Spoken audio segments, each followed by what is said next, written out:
Okay, well, thanks for coming. My name is Michael Hartman. This is the user is always right, usually, for research methods that get results.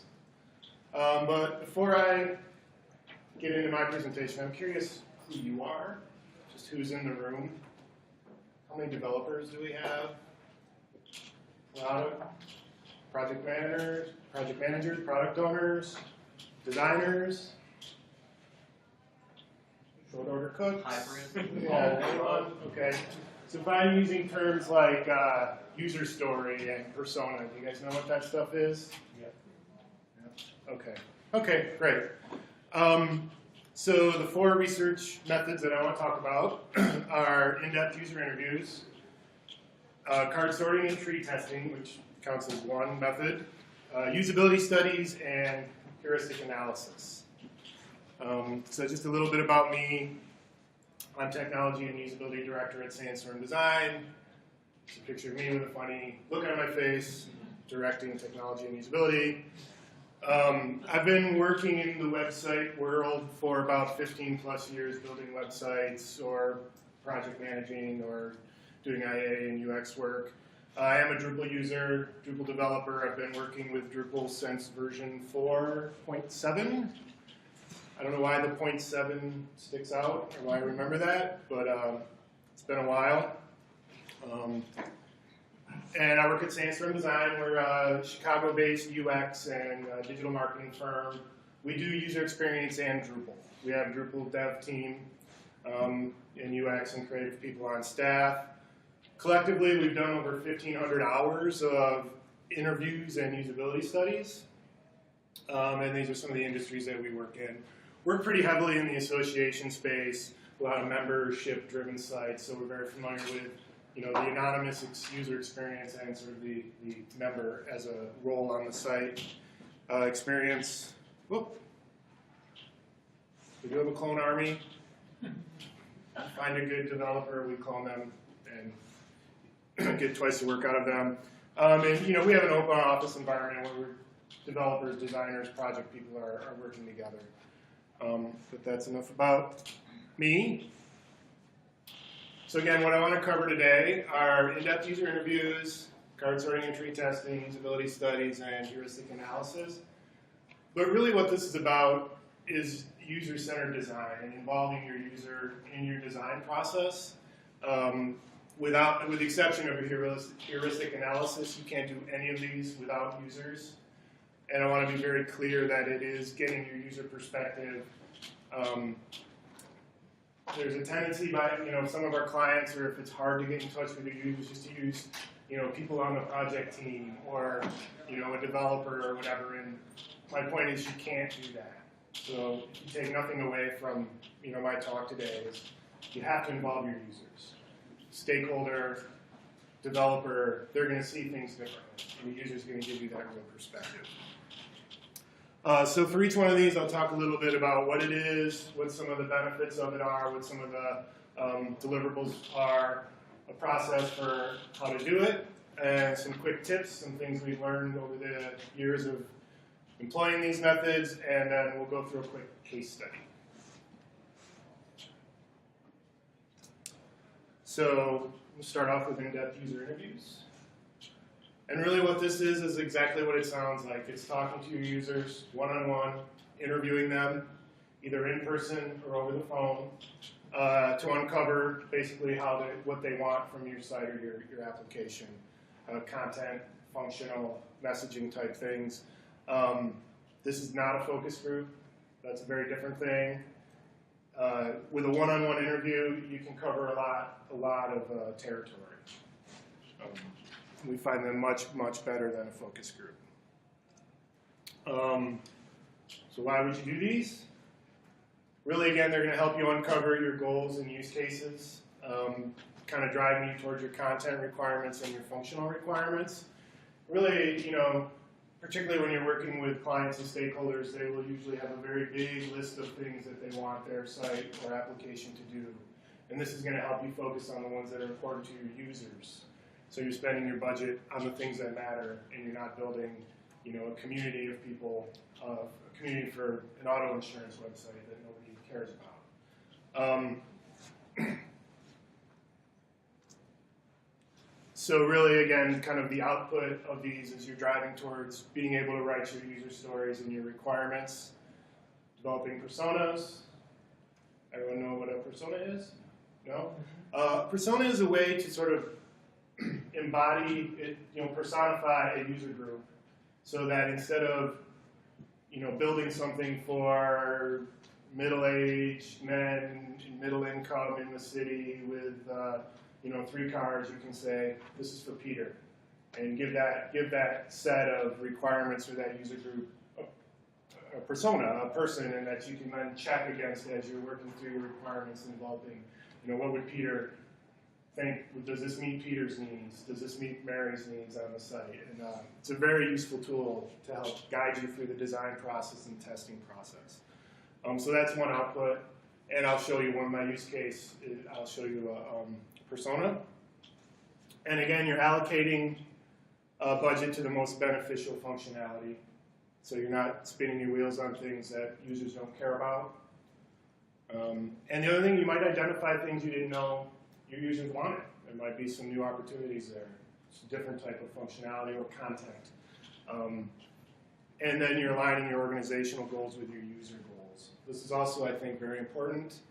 I don't know how many of you work in a structure where you have clients instead of within your own organization. But soapbox I stand on often is, as a business or an organization, you have goals that you're trying to execute through your website. And your user has their goals that they're trying to accomplish on your website. And sometimes those things match very well and perfectly. If you're selling shoes and your user wants to buy shoes, then that's great. They come to your site and you have shoes and they buy shoes. But if you're trying to get them to sign up for your newsletter or take a survey or give you some more personal information, then you're going to have to get them there, get them into that position where they're going to want to help you with your goals. So this will also help you find those points where things are perfectly married, and then maybe where you need to make a little bit of a leap and offer them something to get them to sign up for a newsletter or whatnot. When is a good time? Really at the beginning of the design process. It's essentially the first step in the requirements gathering phase. Again, you're going to use this to write your user stories, write your personas, compile your list of requirements before you start building. But if you haven't done it yet, then there's no bad time to start. In fact, if you haven't, then I recommend you do it now. Again, it'll help add context to what you're building, because ultimately, that's what you're building the site for. So a quick process. First thing, of course, you want to do is identify your goals, and that's really, what kind of questions are you trying to answer? You may have something on your site now that you're wondering if people care about, or some idea for some new functionality, and you want to just get some sense if people are interested in that, or what type of content would be useful. You can cover a fair amount of ground in a one-to-one interview, so you can ask 20, 25 questions, and you can really get a lot of good insight. So the next thing you want to do is identify your user groups, and these are basically the set of users that has a particular set of goals on your website, which could be different than demographics. For example, we did a project for a dental assistant education association, and they had online learning for dental assistants, and one of our user groups, were the people who purchase the education programs, and that could have been a dentist or a dental, an office manager in a dentist's office, or the actual person taking the course themselves. So that's a little bit different than, male or female or age or something like that. Then you need to write your protocol, and that's essentially going to be the list of questions you're going to ask people. And then you need to recruit and schedule. Depending on your user group, recruiting could be as simple as reaching out to your own network of people, friends and family. If you just need moms who purchase online, probably know those people. If you need to find neurosurgeons with a specialty in the spine, you might need a little help.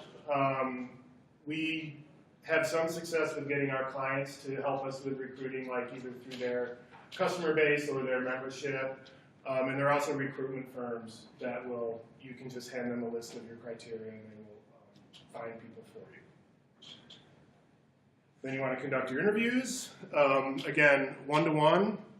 You can do these in person or over the phone. We find over the phone is easy. It's easier for people. We also typically offer some sort of incentive to participate, whether it be a gift card or tickets to a movie or something. It just helps make sure people take it seriously and actually show up and are available at the time that you've set.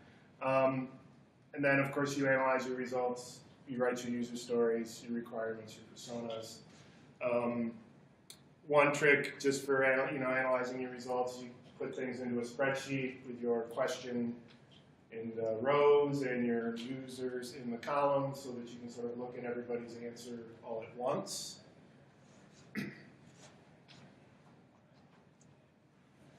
And then some of the tips for completing interviews. Recommend asking sort of a mix of questions. It's good to ask open-ended questions as well as behavior-based questions. In fact, I think it's very important to ask behavior-based questions. For example, why do you come to shoes.com? More of an open question. And then you can follow that up with, tell me about the last time you visited shoes.com. What did you do? Why were you there?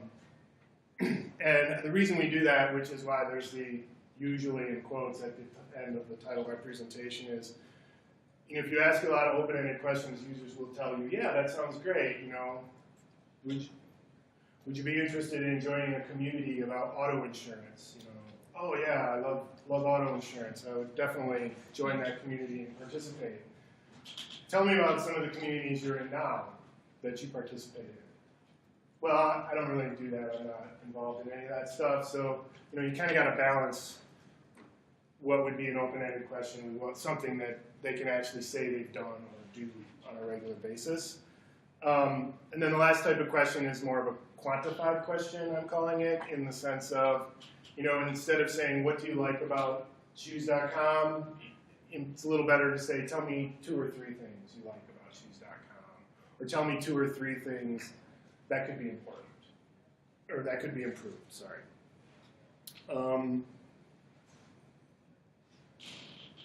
So this is Peter. He's a persona we developed for a healthcare system in Illinois.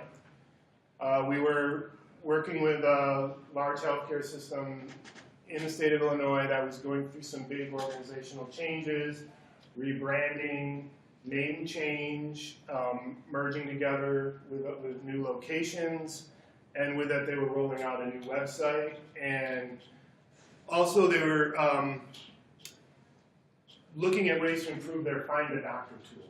So you could just go online and you could have a little bit of a criteria to look for a doctor in your location. They want to know what would be good, like what do people care about, what do they want, how do they choose a doctor, what's important to them, how do they choose a hospital, what's important to them, when they go to a hospital's website, what kind of content do they care about. Of course, they had some analytics from their existing site, but they didn't really have, they hadn't really done a content strategy, didn't really have really well thought out content. So, we decided to talk to 3 different user groups, which were what we called unsophisticated users, so people who had a relatively low needs and understanding in the medical realm. We had more sophisticated users, so people who either had a medical condition themselves or somehow had to navigate the system and understood things, how they worked. And then a caregiver, which is someone who was taking care of someone, either an elderly relative or another family member or a friend who had a sort of an ongoing medical condition. And we asked them questions like, tell me about how you found your current doctor, tell me about the last time you visited a hospital, tell me about the last time you visited a hospital's website, what were you looking for, what's important, what else would you like to see, what's the thing that you could be easier that's frustrating about these systems. And we got a lot of good data. And what we found was pretty interesting, which was a little different than a lot of the personas we usually write, in the sense that usually when we write a persona, it's a pretty distinct group of people. And you might, as you mature, move through, you might become a, college student to someone in a career, etc. But what we found with the healthcare system is that there's kind of a spectrum where you're kind of like a low needs, I don't care kind of person, or it's not as important to me kind of person, or it really matters and I care a lot and I do a lot of research on it. But the thing that was unique is that could change overnight. For example, my wife and I are relatively healthy, go to the doctor once a year. On the low side of the spectrum, got pregnant. Now we care a lot about who our doctor is, what hospital we go to, how the insurance works, etc. So we're sort of flipping quickly between. Child is born, we're done with that. We're back on the low side of the spectrum.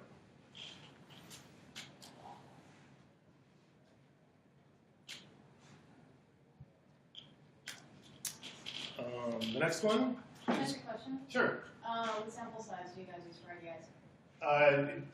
20 is if we can get them per user group. Depends on the client. 15 to 20 is a good range. And how do you sell your clients on that? On the service. On the service? Mm-hmm. Well, it's the way to figure out what's important to your users. If you're building your site for your users, we need to talk to them and understand what they want and what they need. And also, it's, the making sure we're building the important thing is a good way to do it. So we're not spending your budget on functionality or features that your users don't care about. In the association space, it seems like oftentimes there's a very limited budget, and there's like a mandate to get a certain amount of functionality built out for like a political sort of purpose. Mm-hmm. Do you encounter that? Does that? Yes, we do. And do you able to get that? It's always, every association is different. Every association's budget is not tiny. But usually, stakeholder interviews will help as well. I'm not talking about that here, but to understand what the stakeholders really care about, to try to get some user research. In that case, it's usually member research. In most cases, those people are easy to get a hold of because they know who they are and they can quickly reach out to them. And also, they're serving their members. So let's talk to your members, find out what's important to them so that we can better serve them, make sure we're covering what your stakeholders care about. Then, of course, there's always that, where the stakeholders care about something the users don't, and then you go around that or whatever you need to do.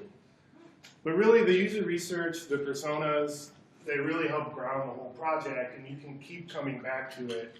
When you get deeper into the design or the development phase, and something comes up and someone has an idea, hey, let's throw an image gallery in there, and then go back to user research, see if there's anything about it that would guide us to say, is that important functionality right now? Should we just launch with what we already decided and then maybe add that in later? Does that answer your question?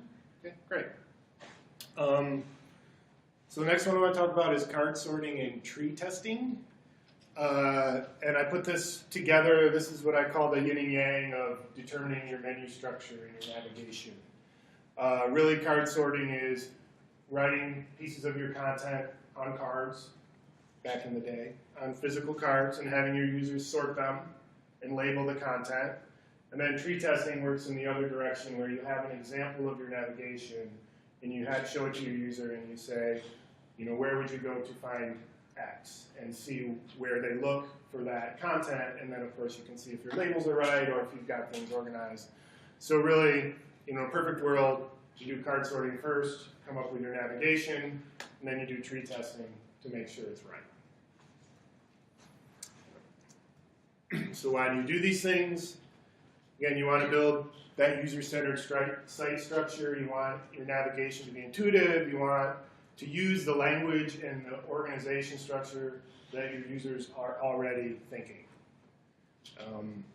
You can use this to create a new navigation system. It's a good way for testing an existing one. And it's also, again, make sure you're using the language, the labels that make sense to your users. I think this is particularly useful in the association space because things aren't always as clear as, like, you know, men's apparel, women's apparel, shoes, shirts. You know, you have more complex things that you don't always understand the nuances of. Again, this is another good thing to do towards the beginning of the process. You know, you're throughout the sort of entire build of a site, you're doing your research, you're gathering your requirements. Your sitemap is going to come somewhat towards the beginning of that process. But if you know your navigation sucks, then it's a good thing just to do anytime if you already have a pre-built or a site that's already live.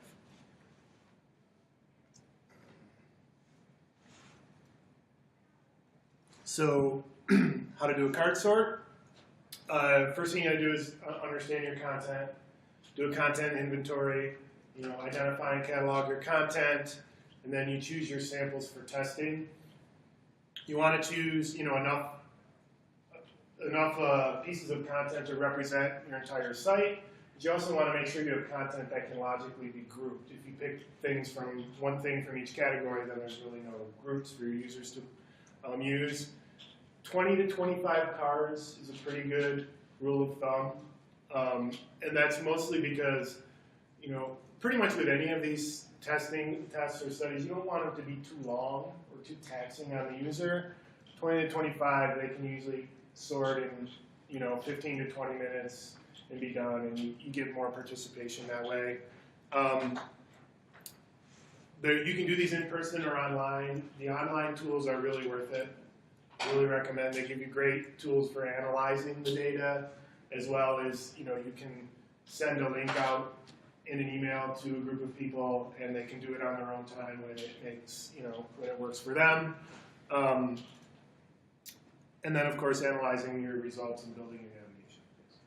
How do you reduce it down to 25 cards if you've got an enormous site? Yes. Well, you have to, that's where sort of the cataloging and the inventory comes in. Like if you have an event section and you have 50 events, you can represent one event. You know, or if you have, you know, you probably don't need to go too deep in the About Us section. You know, so I guess if you really have a hard time narrowing it down to 25, then maybe you break it up into multiple studies and try to think about, you know, if you can think of big groups of things that you know are already sort of together or related. And you can do multiple studies. They're very fast. Does that help? Does that answer your question? All right, great. Tree testing, again, is the opposite way, where you build your menu structure or a sample menu structure. You can, again, use an online tool, or you can just write this on paper and have people look at it if you're in person. And then you ask them a question like, where would you go to find an event? Something like that. So some good tips. Try to get at least 16 to 20 participants. If you can get more, that's great. You know, this larger sample size, the better. The online tools, again, are worth the cost. Optimal Workshop, Optimal Sort, and UX Punk are two good ones. In fact, I think those are now the same company. I think UX Punk recently bought Optimal Workshop, if I'm not mistaken. And they will help you do things like view your data like this. This is a result of a card sort. We have a client who's an association of neurosurgeons, and they have lovely pieces of contents like guidelines for the surgical management of cervical degenerative disease and management of complex meningiomas webinar. I can't even say these. So, you know, as site builders, we're not really certain of what the nuances are, the differences between some of these things. People who use this content or content, of course, understand it much better. So what this does is this matrix will, I don't know how well you can see it, but as the pieces of content intersect, it tells you what percentage of time they were put in the same group. So and then it tries to cluster. So the darker blue is the higher, like 90+% of the time. And then as you get into the white, there's less correlation. So you can start to see where there's content grouped here, where it's highly correlated, and then as it sort of spreads out. And one of the challenges we had with this site is it's an education-driven organization. There's lots of education material on there, and we weren't really sure what was education material and what was reference material. And this started to help us draw those lines where we have guidelines, which seemed education-related, but maybe reference-related, and this kind of helped us clarify that was a little bit more of a reference. And here, let me show the next slide. We started to build our categories through here. All this stuff up here was very much the about us, or whatever we decided to call that. Education, things like they have journals, and that, again, is that education piece, or is that more of a reference piece? But we're seeing that people are putting that together with education-related stuff. So that stuff went into the education center. Meetings was pretty clear, but we were also wondering, do people think of things as meetings, or do they think of it as spine and all the spine stuff together? Obviously, with Drupal and taxonomy system, you can cross-reference and mix that stuff together pretty easily, but you still need your sort of primary navigation. And then we have, of course, like a careers and training. And as you can see, you still have some outliers. This isn't a perfect system, but it at least gives you a reference point to see, what other things was this matched with, and to start to help building your navigation. All right. The next thing is usability studies. I love doing usability studies. They're really fun. I always learn something new. As a developer or designer, project manager, you think you know what's going on with your site, and your users are always going to tell you something that you didn't realize. So really this is sitting with your users, again, one-on-one, and watching them work through a series of tasks on your site. The other nice thing about a usability study is, you can kind of sneak in some user research stuff and some cart sorting type stuff. You can do, we call it content expectations, where you walk through the nav and do sort of a mini tree sorting. What would you expect to find under these categories? Or you can ask them, what do you like or what do you dislike about this site? Again, this will help you add that user context to your QA process, because again, you're involved in the project. There's no way you can do it on your own. It's a good way to test forms and processes, like if you have registration forms or e-commerce forms or any complex process. It's really good to do a usability study on that. And also to test how your site translates across devices. Even though you have a responsive site, things, it's different context, that people will look at things differently. The other nice thing about usability study, I don't know if you've seen this before, you really only need 5 to 6 users per user group to capture 80% of the issues with your site. So really what this means is you don't need this long, expensive study. You can do one day per user group and get 80% of your problems.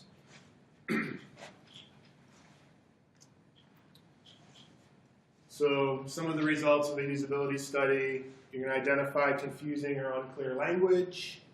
If the navigation labels don't make sense. Of course, you're going to identify where processes are broken, where a user gets stuck in a purchasing process or a registration process. And you'll identify any consistencies, of course, across devices.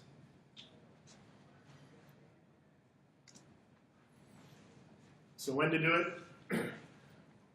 Early and often, if we all lived in the perfect world, but definitely before launch. And the reason I say that is you know, it would be great if you could get your users to come to your office once a week and you could test every little iteration of your wireframes and design with them. But the reality is that's really hard to do. So what we do is we try to at least pull in people who aren't on the project, at least get some little touch points, some quick feedback on those little decisions. My wife is a victim of this pretty regularly. And then when we have an actual set of wireframes or a functioning prototype, then we try to get the users involved. It's a good idea to do it before you get too far into development. If you're working with Agile, you know, your development may have started while you're still in sort of some wireframing design phase, but chances are you'll still have an opportunity to catch things that might be broken before you've developed them if you're working on a prototype or wireframes. And it's also a good time, again, to get some other sort of research. You can test design concepts, get some feedback on, you know, 2 different homepage concepts, that type of thing. So the how, the process, again, you want to identify your goals, which is really what are the key tasks that you want to make sure you test. 30 to 45 minutes is a pretty good length of a test, so if you have a big site, you're probably not going to be able to test the whole thing, so maybe you're doing one test on just our e-commerce functionality, or just our event registration, or our membership profile configuration, or you might be able to pick 2 sort of things per study. Again, identify your users and participant criteria. You write your protocol. The protocol is a little bit different than a series of questions. Again, you can mix in some user researchy type stuff in here. Ask them how they use the current site, what they like about it, what they did the last time they visited. Get some feedback on some of the concepts or if the site's live. And then you're really going to run them through scenarios. You know, find a product that you like and purchase it. Find the MidCamp event and register. Submit your session as a speaker. We usually start out more broad, more open-ended questions, and then leave the more specific, you know, do this particular thing type task more towards the end. Just because by the time the user is navigated around the site, they've kind of learned some things, and you get a little bit more data that way. And then, you know, of course, you analyze your results and make your improvements. You can do things like pass-fail percentage. You know, it's good to know. Some things will be very clear. A lot of users will fail in the same places. You'll start to see where problems are really by like that 3rd or 4th user. You'll start to see things that are happening, you know, again and again. So some of the tips, again, focus on those conversion points. Test the forms. Test the processes. We also utilize something we call the think aloud protocol, where as the user is going through the test, you want them to think aloud. You want them to tell you how they're reacting. If something's confusing, you want them to say, this is confusing to me. I don't understand what this language is. I'm looking for the submit button. That kind of thing. If possible, record the session. It's good to help you review it later.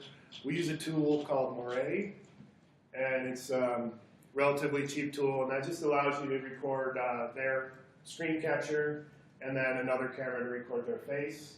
Or if you need to do mobile studies, you can have, you know, one camera pointing at their device, one camera pointing at their face. And of course, there's lots of new tools for doing mobile studies now where you can do a screen capture. You want to allow some room for some follow-up questions and some clarification, but you kind of also want to walk the line between interfering too much. So if you see that a user is confused but they're not saying anything, maybe that's a good time to ask them, what are you thinking? What's the problem? But if they're sort of just cruising along, even maybe they're not doing the right thing, but they're still trying things, and maybe that's a good time to let them sort of do their thing. Again, you want to test mobile devices, touch, you know, the biggest difference between touch and desktop, where things not translate to touch. And of course, again, you want to involve your users, not your stakeholders. This is another thing that I've seen quite a few clients try to do. Well, we couldn't couldn't get a hold of any of our members, so here's half our marketing team. And then the person's testing the section that they wrote all the content for. Not going to work.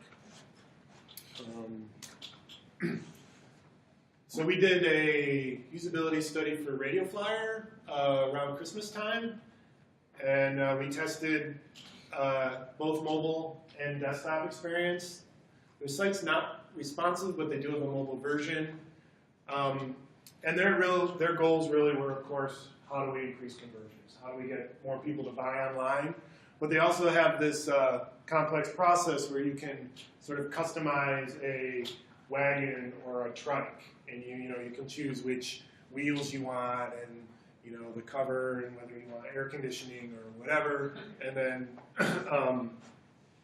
put that into your cart and purchase it.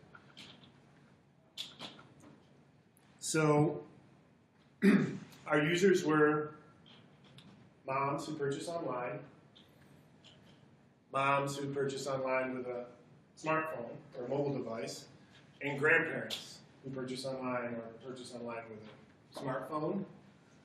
Grandparents do have smartphones. My dad called me right before Christmas to tell me about his new iPhone. Turns out it's an Android, but he calls it an iPhone. So, we asked some very open questions like, find a product that you would buy and purchase it, to get them through the searching and finding, adding to cart, and going all the way through the purchase process. And then we had them look for a specific product, find a wagon and purchase it. And then we had them go through this process of customizing a wagon or a trike. And some things that we found were their general shopping experience was pretty much okay. It was this build a trike or build a wagon experience was much more confusing on a touch device than it was on their desktop. They were using overlays and these big tables that you couldn't see all of the data, and it wasn't clear if what you were checking related to the item above it or below it. So there's just some interface design stuff that was a problem. And there were a few places where people didn't really understand what products were available. You land on their homepage and there's almost no products there. So made some quick recommendations. Put products on your homepage. Fix some of these. A lot of them were interface things. Trying to translate their processes to touch. Very useful. Very good study. And also with their navigation, they very proud of them for arriving at one-word navigation labels across everything. Well done, but nobody knew what share meant. They weren't sure if they were sharing or if Radio Flyer was sharing or what was going on there, so we recommended they change that. And the last one I want to talk about is heuristic analysis. And this is the one method I'm talking about today that does not involve your users. And that's because by definition, the heuristic analysis is a review of your site by a usability professional. Probably because you can't get your users, or you don't have time to find your users, or for some reason you don't want to or can't. So really, a heuristic is a quote-unquote best practice. And so this is benchmarking a site. You have a list of heuristics that you're checking against. Do the images have alt tags? Is it clear where I am in the site? Is the logo or branding clear on the site? Is there error correction on forms? That type of stuff. Does it meet accessibility standards? And then you're marking these pass, fail, needs improvement. It's a reasonable substitute for a usability study. You're going to get a little bit different information. We do sometimes do a heuristic analysis where we will do a task-based scenario like a usability study, and we'll go through it. But what you're really missing is that, again, that user context of I am the person that uses this site, and I'm in the situation where I'm, need to buy shoes or buy a wagon or whatever. And it's a good way, again, to check for some of that accessibility stuff. You can check your 508 compliance. You'll identify, again, some usability issues when you can't test with real users. And again, it's more like site structure type stuff, and you're benchmarking your site against those standards. I had pop back up here. Oh, okay. When to do it? Again, I would, if you can't tell, I would recommend a usability study in most cases over heuristic analysis. But sometimes we do both. And usually it's when you need something quick. Like, we don't have time to recruit. We can't find people. Can you give us some feedback, some things to improve? So the first thing you need to do when you're going to do a heuristic analysis is define your heuristics. There's several good tools online, good checklists you can follow. But these are questions like, are navigation and page titles easy to find? Are links easy to identify? Are font sizes big enough to read? Is the spacing easy? Is the color contrast good? That type of stuff. And then you do your analysis. You follow through your list. It's good to have a couple people do it, so you get a perspective from a few people. And then again, a good way to analyze these is to just put them in a spreadsheet where you can have sort of each heuristic and each person's review next to each other. A lot of times when we do these, the person that I do them with, we'll do them on our own, and then we'll go through and say, what'd you get for this? How'd you mark this? And talk about each one as a pass-fail. And again, there's several good checklists online. I don't have a particular one that I'm recommending. So this case study, we did not design and build this site. This was like this when we found it. This is a Bermuda Monetary Authority, and they were getting, a lot of feedback. They basically they regulate trade and investment and banking in Bermuda, and they were getting a lot of feedback from their users, of course, that their site was hard to use. They weren't very sophisticated in the UX world, and they didn't have a lot of time. They wanted to get some quick answers or at least some quick recommendations. So we did a heuristic analysis, again, ran through our list, and we were finding things like there's too many navigation choices. It's not clear where to go. Most of their pages didn't have a call to action. You just have these big blocks of text and then nothing to do after you finished reading that text. There was some inconsistencies in style, like for whatever reason they used a different style for a title in 3 or 4 different places. So we were able to, in about a week, do a review, give them a report, give them some things to act on, as opposed to trying to do a usability study with their users in Bermuda. All right, just about wrapping up here. I think the last thing I want to talk about really is just interpretation and analysis. For the most part, these methods are going to give you data. Some things are going to be really clear, what's wrong and how to fix them. There's no submit button on the form. Put a submit button on it, that kind of stuff. But there's also sort of this, connecting the dots sort of art of analyzing this data that you have to make. And I don't think there's a formula for that. I think you just have to do it, do the studies and keep looking at it and things will come up. An example of that is we did a usability study for a large telecom provider. And on their site they had all these different products that you could add to your service. And the products were color-coded. So some of them were tools, other of them were, security things, and some of them were maybe games or whatever. And they were color-coded with like orange and blue, and so all the games were blue and all the security things were orange or whatever.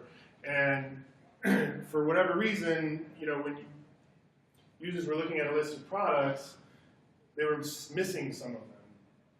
Whether they were right on top, they were missing all the games, and then they would only see, the second or third one. And this was really consistent across the studies. Like, users consistently missed the same products. And then when these particular products were all on the same page, users had no problem seeing them. So what we realized it was the orange they were using was kind of light, And when it was by itself, it was fine, and they could see everything. But when you mixed it with the blues and the greens, people just skipped right over it. So that's the kind of thing, like a user's not going to say, I didn't see that because it's orange. But you're going to see the consistency in the data that users keep missing this one. And then you have to sort of draw the conclusion, well, it's because it was orange and it's really light on the page.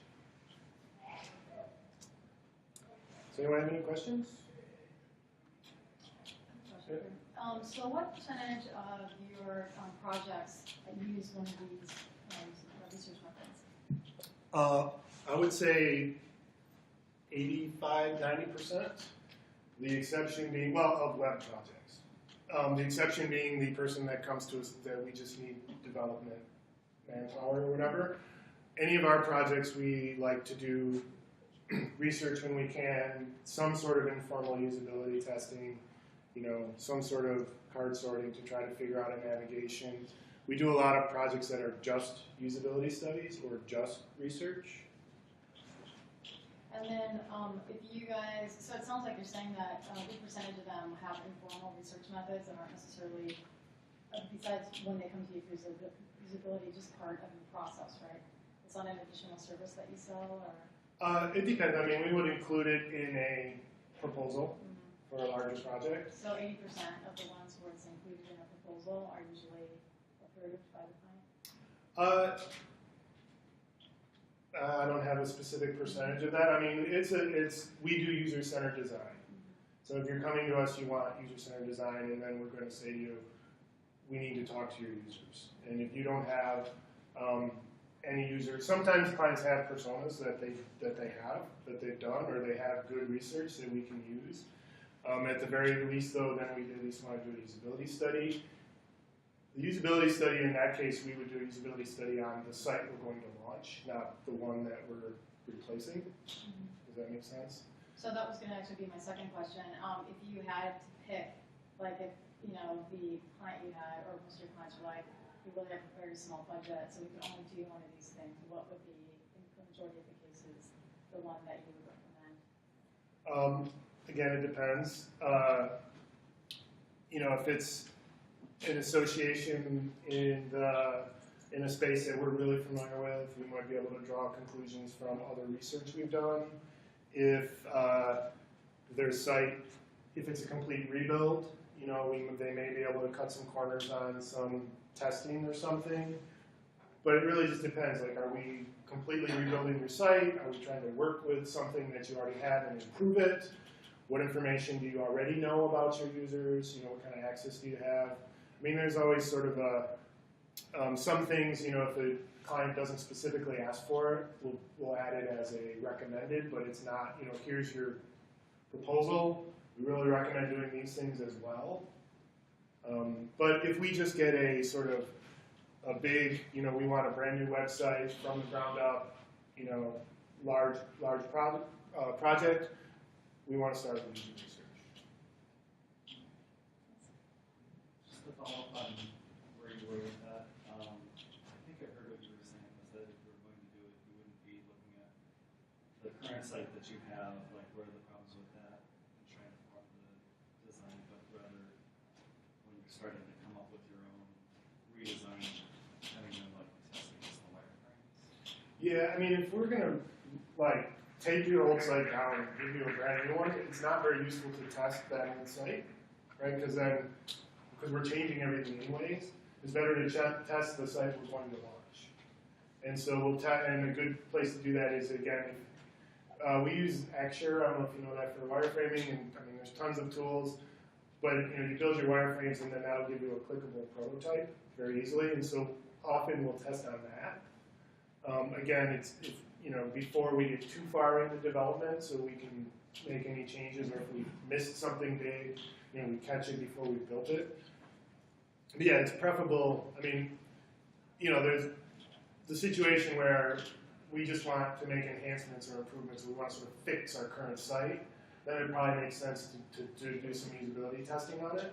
But if you're going to chuck it, then there's really no reason in testing it, unless you're going to try to fix something while you're building, the new one. Yes? What's your opinion on doing usability testing with users